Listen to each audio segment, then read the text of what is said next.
Hello friends, good morning. आज Euclid प्रमेय पे आधारित एक महत्वपूर्ण प्रश्न लेके आए हैं और कई बार पूछा गया परीक्षा में कि किसी भी धनात्मक पूर्णांक, यूक्लिड का जो कथन है धनात्मक पूर्णांकों के लिए दिया गया है अपने, किसी धनात्मक पूर्णांक का घन किया जाए। घन का मतलब है क्यूब।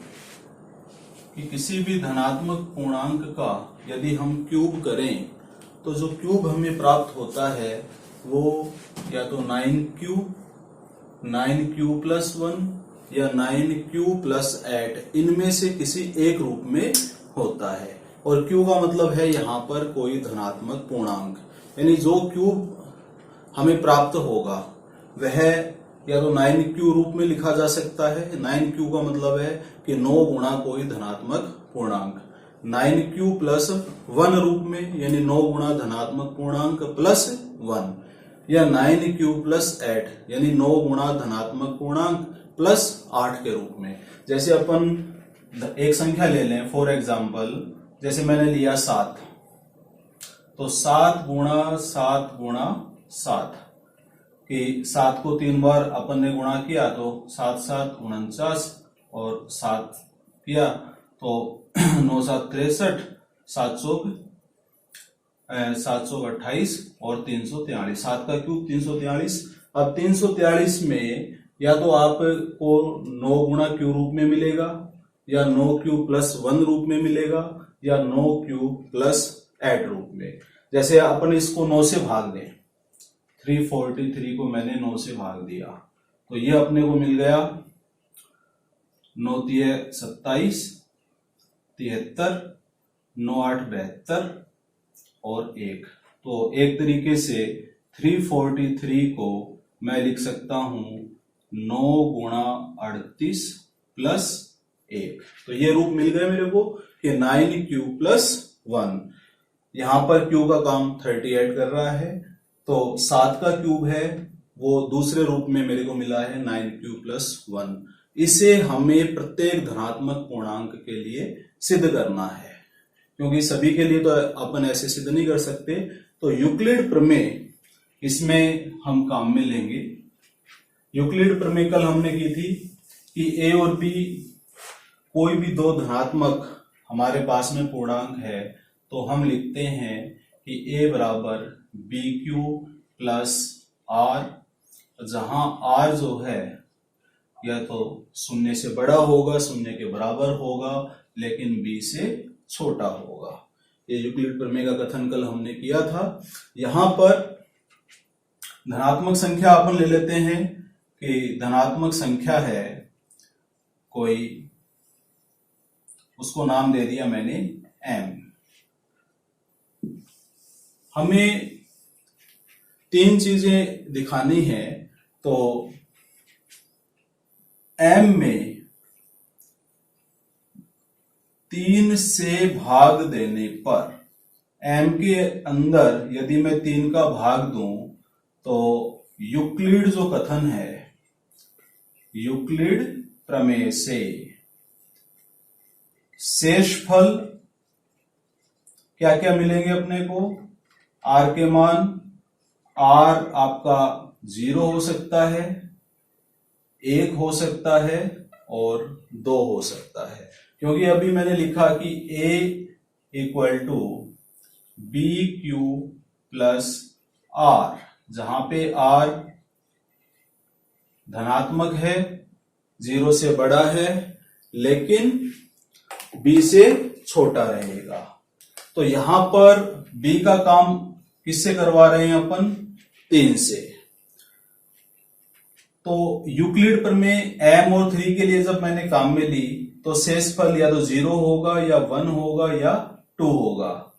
तो केस 1 ले लेते हैं कि r इक्वल टू 0। यदि r 0 है यानी 3 का पूरा पूरा भाग चला जाता है, तो एक तरीके से m is equal to 3p के बराबर हो गई। यानी 3 का कोई गुणांक है p और दोनों मिलकर के m के बराबर हो गए। यदि पूरा पूरा भाग नहीं जा रहा है, एक शेषफल बच रहा है, तो m आपको इस रूप में मिल जाएगी कि पी बार तो भाग चला गया और बचा 1। यदि शेषफल 2 बच रहा है तो m इक्वल टू अपन लिख सकते हैं 3p प्लस 2। तो ये 3 केस बन सकते हैं। शेषफल 0 हो तो m बराबर 3p, शेषफल 1 है तो m बराबर 3p प्लस 1 लिख सकते हैं, और यदि शेषफल 2 है तो m बराबर 3p प्लस 2। अब यहां से तीनों केसों को अपन लेंगे। केस फर्स्ट अपन ने लिया और केस फर्स्ट में m बराबर हमारे पास था 3p। तो यदि m क्यूब मैं करता हूं तो ये हो गया आपका इसके बराबर 3p के क्यूब के, और 3p का क्यूब का क्या मतलब होगा भाई, 3 का क्यूब गुणा p का क्यूब, जो आपका हो गया 27p क्यूब। और 27p क्यूब को अपन क्या लिख सकते हैं, 3 बाहर ले लिया, चलो 9 बाहर ले लिया और 3p क्यूब, यही अपने को शो करना है। आपका घन किस रूप में आ गया, 9 क्यूब, यानी 9 गुणा 1 पूर्णांक। तो यहां पर p एक पूर्णांक है तो p क्यूब भी क्या होगा, पूर्णांक होगा। 3 से गुणा करेंगे तो एक पूर्णांक रहेगा और बाहर 9 कॉमन आ गया, तो हम कहेंगे अतः इस केस में m क्यूब 9 क्यूब रूप में है। ये अपना पहला केस हो गया। अब अपन ले लेते हैं कि जब रिमाइंडर 1 है, यानी m बराबर 3p plus 1। Case second, m equal to 3p plus 1। m cube करेंगे, किसके बराबर हो जाएगा, 3p प्लस 1 के क्यूब के।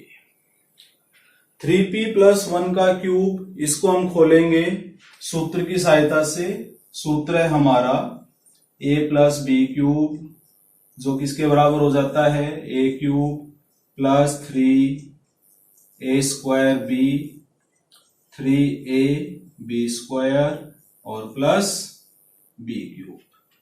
यहां a का काम कर रहा है 3p, b का काम कर रहा है 1, तो m क्यूब हो जाएगा हमारा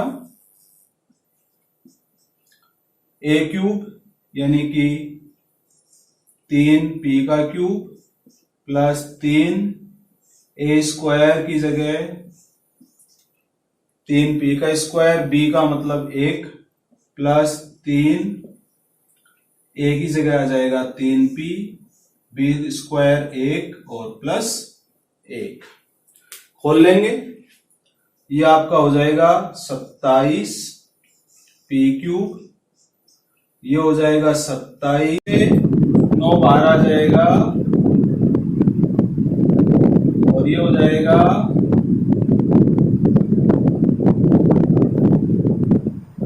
3p स्क्वायर प्लस 1। तो क्या देख रहे हैं हम कि m क्यूब जो है वो 9 के साथ में एक पूरी संख्या मल्टीपल में है, 3p cube plus 3p square plus p plus 1, यानी 9 के साथ में ये पूरा जो टर्म गुणा में है, ये कैसा संख्या है, ये एक धनात्मक पूर्णांक है। तो 9 गुणा धनात्मक पूर्णांक प्लस 1, इसका मतलब कौन सा रूप अपने को प्राप्त हो गया, b वाला। पहले केस में 9 क्यूब रूप प्राप्त हुआ था, यहाँ पर अब अपने को प्राप्त हो गया 9 क्यूब प्लस 1, यानी 9 गुणा धनात्मक पूर्णांक प्लस 1। अब तीसरा केस ले लेते हैं, और तीसरे केस के अंदर अब लेंगे कि जब r बराबर 2 है, यानी जब रिमाइंडर 2 है, तो m बराबर हो जाएगा 3p प्लस 2।